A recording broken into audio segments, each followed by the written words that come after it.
Welcome to the NLP UK Training Podcast. My name's Fraser, and today, as our special guest, we have got the lovely Jonathan Peach. So Jonathan is someone that doesn't just talk about brilliance, he lives it. So Jonathan is a senior speaker at the Art of Brilliance, a performance coach and the co-author of the best-selling leadership book, Leadership and the Multiplier Effect. And essentially today, one of the things that Jonathan is really specialised in is something called psychological safety. So for me, I think a lot of leaders get it wrong. So I've got a question for you, Jonathan. Why do leaders get this so spectacularly wrong sometimes? Wow, big question. And thanks. This is my first podcast, Callie. So I'm really delighted to be to it. And I love this subject. Why do leaders get it spectacularly wrong? I think because they don't understand it. And the fact is, I think it's never complete. I think if you look at kind of all the stuff you've got to do, you can't ever stand here and go, right, okay, I've ticked it. Because I think it's being reinforced or it's being broken at every little interaction. Yeah. And I think you've got to be consciously aware of it. But also, it's not like one size fits all. If you've got a team of 3, then what do these people need? What do we need from each other? And it's constantly being monitored, constantly changing. And I think, but I think it's the one thing, if you were looking at one thing that teams need to perform, whatever that means, or to flourish or to thrive or be brilliant, whatever it is, it's like, if this isn't in place where each and every person in that team feels that they can be themselves, you're going nowhere. Yeah. And I think you can do all the sorts of things. You can do anything, you have reviews, all those kind of stuff. It doesn't mean anything.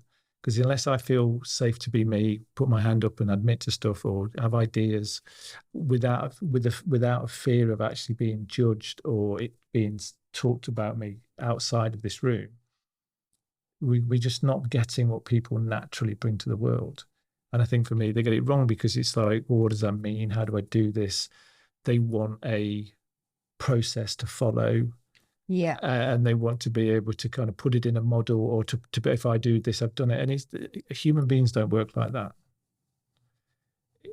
Each and every person within your team or organization needs something different to create this environment where they can be themselves. And I think the challenge for leaders is to understand that, is to understand people. And I don't think a lot of people do that or spend the time to, because they're busy. Yeah, I get it, but this is the work for me. This is the work. If I don't know you, the people I'm working with, then whatever I ask you to do, whatever the team does, whatever vision, goals and stuff I've got, we're going to go nowhere. We're not going to achieve it. But so for me, spending time getting to know people and creating this bond, this space, that even sounds a bit rubbish, but it's like creating an environment where people can naturally be themselves, including me, then I'm not going to achieve anything that I think is possible. But also, I don't know what's possible, but harnessing people's natural abilities, natural ideas, creating that space, I think anything's possible.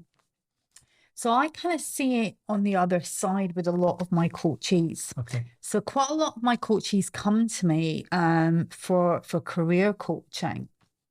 And what they're saying to me is that they don't feel safe at work. And I've heard some real horror stories about how they have felt in different situations and some really spectacular examples of where the leader's not just not created an environment for that safety, but actually gone the absolute opposite way.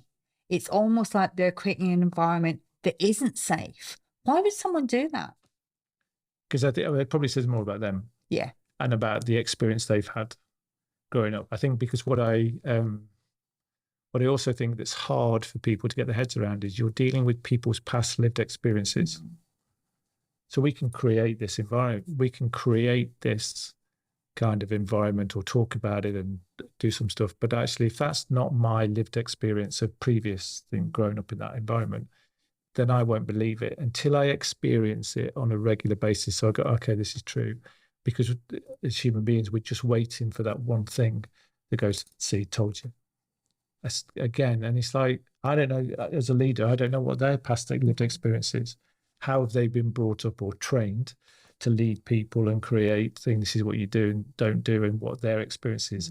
So again, it's like we've got to shift it, because I like you, I've heard some heartbreaking experiences where people literally have walked into a meeting with their boss, and just as they're about to go in, they've been turned to and don't say anything.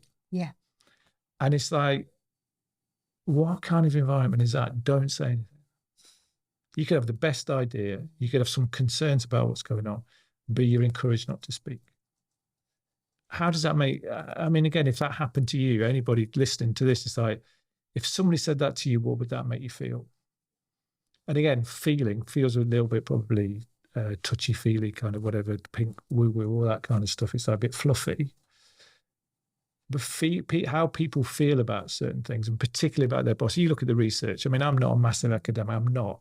But you look at it and it's like how people feel about their direct line manager has about 70% influence on how they perform. That's incredible. It's massive. Yeah, it's over 70% of how people perform is how they feel about their direct line manager. How does that make them feel? And if I'm not acknowledged, if I'm not appreciated, and I'm actively told not to say anything, how does that make me feel? And it's kind of, what's the point, I think? Again, you talk to lots of organizations and they say, recruitment's an issue. Can't get people. For me, recruitment's never the issue. Retention's the issue. Yeah. You can't keep people because they want to move somewhere. They're looking for that safety. They're looking somewhere where they belong. Yeah. And actually, for me, they're going to search for that because they need to feel safe to be themselves. And that's the whole thing. They're not leaving because of the job. But yeah, people say, they don't leave jobs, I don't find. They leave people. Yeah. Because they don't feel safe in the environment.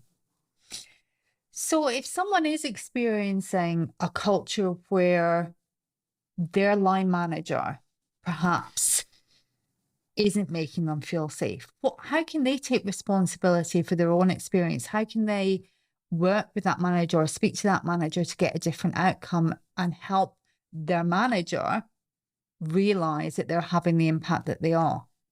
And I think it's really tricky. It just made me think about, I was at a conference where we were talking about psychological safety and the impact of it. And again, I think just the terminology we use with it scares people because it's got the word psychological in it. But again, this one conference, there was questions coming in via Mentimeter, online tool where people can ask you questions. And one person came in and said, the question was, what do you do when you feel invisible? Yeah. And for me, that broke my heart, that somebody was trying to do the best job they possibly could, but were not being acknowledged by people around them, and they just felt invisible. And that is really important, that you look at the stuff that leads to acts of withdrawal, the quiet quitting that people talk about, is probably because they don't feel they can be themselves, or they don't feel safe, all that kind of stuff, which then can lead to acts of depression. So it has a massive impact on our mental health. And again, that challenge is you've only got in control of half of that conversation, half of that environment. But for what can you do? I think you need to raise it. Again, people talk about, I mean, I'm sure like you, organizations ask you to do some training on difficult conversations. And it's just like, why do we call them difficult conversations? It's just a conversation. Yeah. And it's going to be difficult. Okay, it is going to be difficult. Raising things, people don't want to do that. But actually, what can I control? I control me. I can't control them. So if I'm waiting for them to change to make me feel safe, they're not likely to do it unless I raise it and make them aware of it. And again, how we have that conversation to make them aware of what we need, or maybe how the impact of what they're doing to us makes us feel. They then have a choice about what they do with that. And again, this is where people will move to be. Again, it's an unsafe thing to do, but actually it's like, where do I belong and stuff like that. And again, I talk a lot about belonging when I do this. Do I feel like I belong in this space, in this team, in this organization? And I think one of the things you can look at, organizations, anybody can look at, is like again, you use different terminology. It's like we've gone from induction to onboarding, whatever that means. but what are people's experience? Are you inducting them into a process? So in your job, you have to do this, like this, like this, or are you making people feel like they belong here? Because again, I think that's a really powerful emotion. If I believe I truly belong here, are you more likely to get me, the best of me, what I have to offer, what I naturally bring to the world, rather than going, right, you do this way, this, that way, stuff like that. I think we need to shift the conversation around how do we make people feel that they belong and they feel appreciated.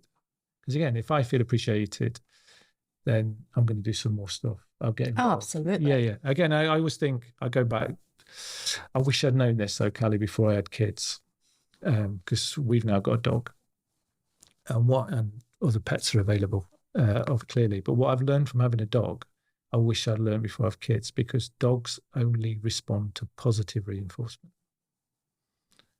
You can't tell them off because they don't understand it. But if you tell them they've done something well, they'll do it again. Yeah.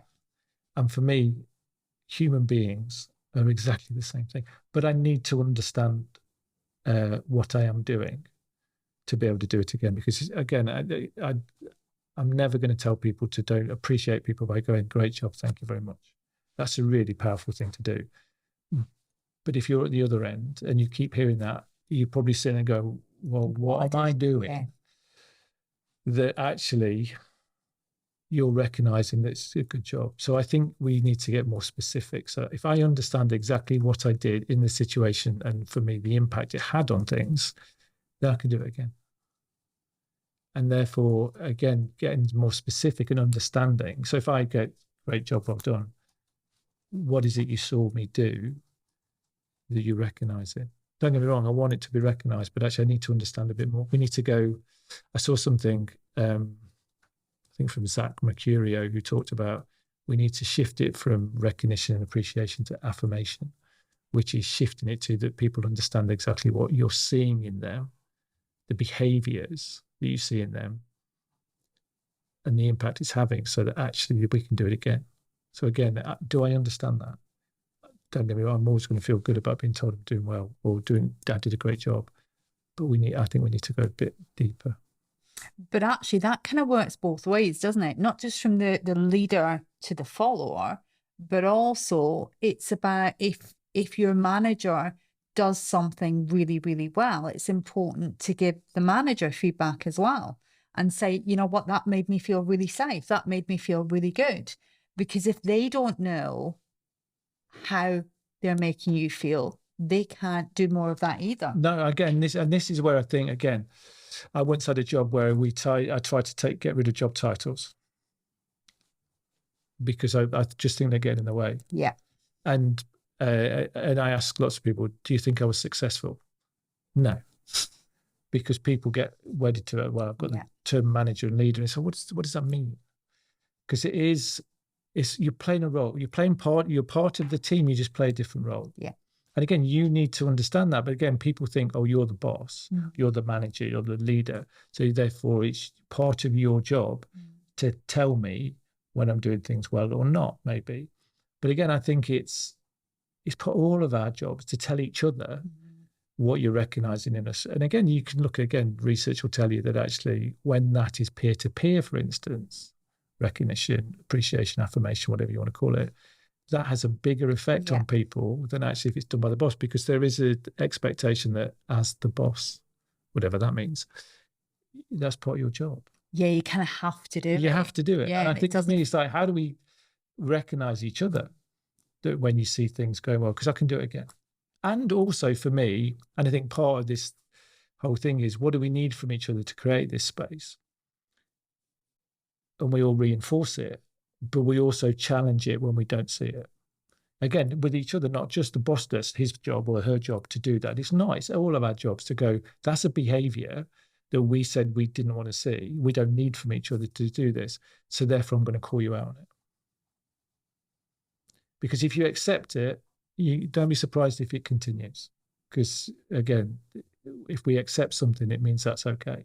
Yeah, and I think that's where it comes back to that personal responsibility for everyone to say when it's not okay. Yeah. Yeah. And it was really interesting because I was reading one of your LinkedIn posts earlier, and it was all about feedback and about how we don't have to take on board all the feedback. And it's important to take on feedback from people that are already modeling those behaviors.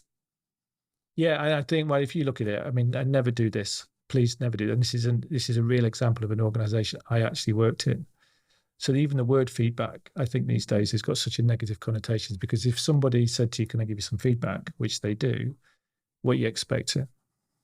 You're expecting something negative. I was a bit naughty sometimes in my career, because for me, can I give you some feedback is a yes or no answer. So I'd encourage your listeners, viewers, to, next time somebody says that to you, just say no. And then see the look on their faces, because they don't know how to deal with it. Yeah. Just give me the feedback. Because if the feedback comes from a place of developmental and actually takes the emotion out of it, I think people are more willing to accept it. And if it's a safe environment, we can accept feedback. Yeah. Don't ever do this. This is what actually happened in an organization I worked in, is because the term feedback had such a negative connotation, they developed a word for positive feedback.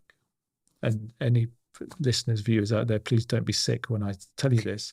So if I wanted to give you some positive feedback, Callie, I would have to say to you, Callie, can I give you some soul food?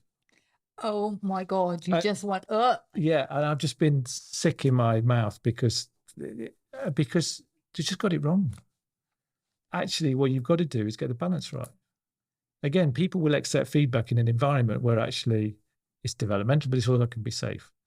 But it's when it's not developmental and it's not a safe environment, feedback, discussion, it doesn't work, because people are just negative and trying to keep themselves safe. Because at the end of the day, as human beings, your brain's function, its only function is to keep you alive and safe until tomorrow. Regardless of what the world does, it's not developed a massive amount. So we are constantly on alert to keep ourselves safe. Again, if we feel safe in an environment we work in, probably it has a massive effect on our physical health, it has a massive effect on our mental health. Our attention span's longer, because we're not constantly trying to find a way to make sure that we don't put ourselves at risk. I've just had a thought. This isn't just about work, though, is it? This is also how we need to be as human beings at home, with our friends, with our families, with our kids. Yeah, absolutely. Again, safety first. Yeah. I know, but again, it's like, how do we create an environment where the kids can be themselves? Yeah. Come up with their ideas, play, because everybody's different. And again, it's like, it's not one size fits all, it's one size fits one.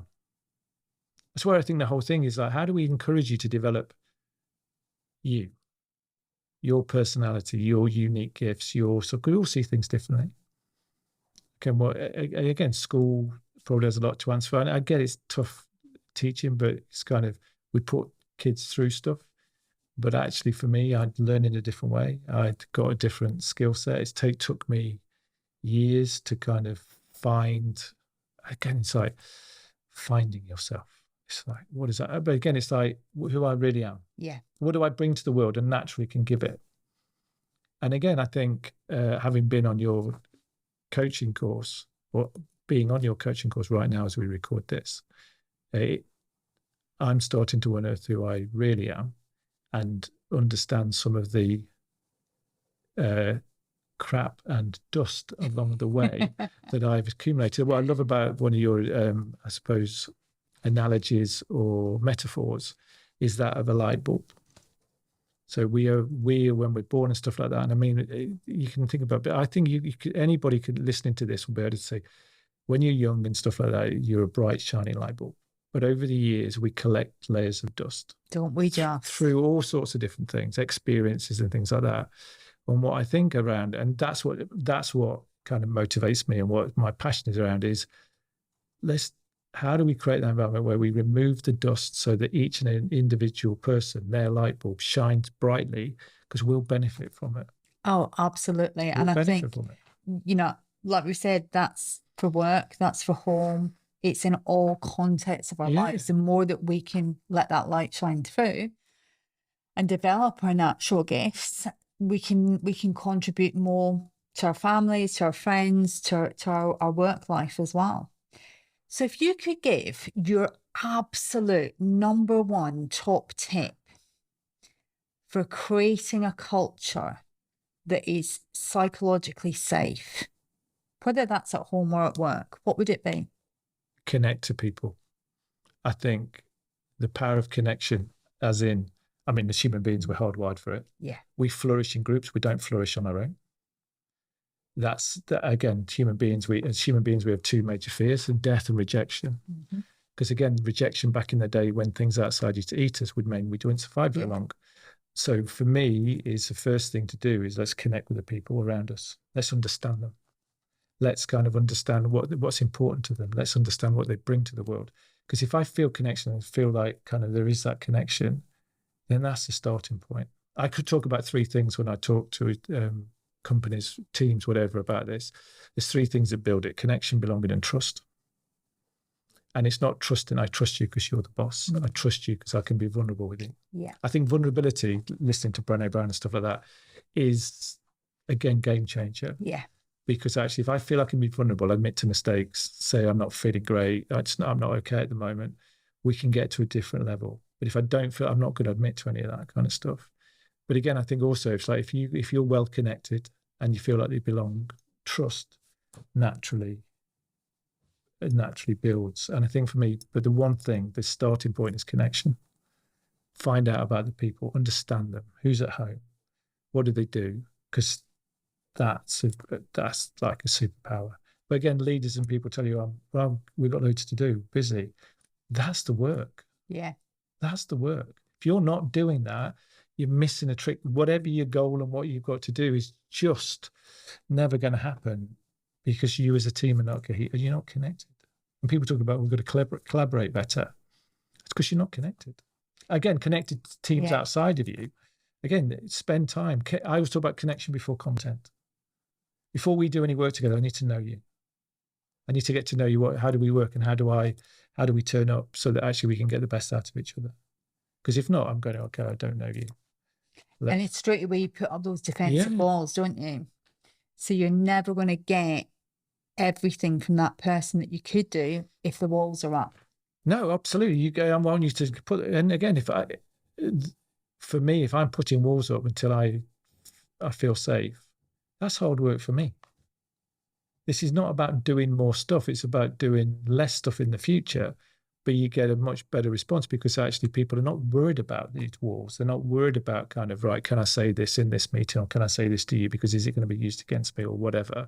But again, the challenge is in the past lived experience, that might have been a problem for you. And the challenge of being a human being is your brain never forgets it. So we've got to do this regularly and get it right. But also, again, admit when we get it wrong. Absolutely. It's okay to get things wrong. And that's all part of it, isn't it? Yeah. And if I'm a leader going, look, I got that wrong. It might be called crikey. Might be a new thing for people to experience, but actually it just shows you are prepared to be vulnerable. And again, there's a phrase, and it's not mine. People do what people see. Again, my dad always used to say, do as I say, not as I do. And it's like, Dad, human beings don't work like that. Absolutely. And again, people say, you can call it role model leadership or stuff like that. I think the behaviours and characteristics you want to see in your people, they need to see it in you. And if they don't, you're going nowhere. Jonathan, thank you so much for joining us today for the podcast. And I know that you're going to be doing staying with us for a little while today and doing another one with Steve later. So stick around, guys. There's more from Jonathan coming up. But that is it for today's podcast. So guys, we'll see you again soon.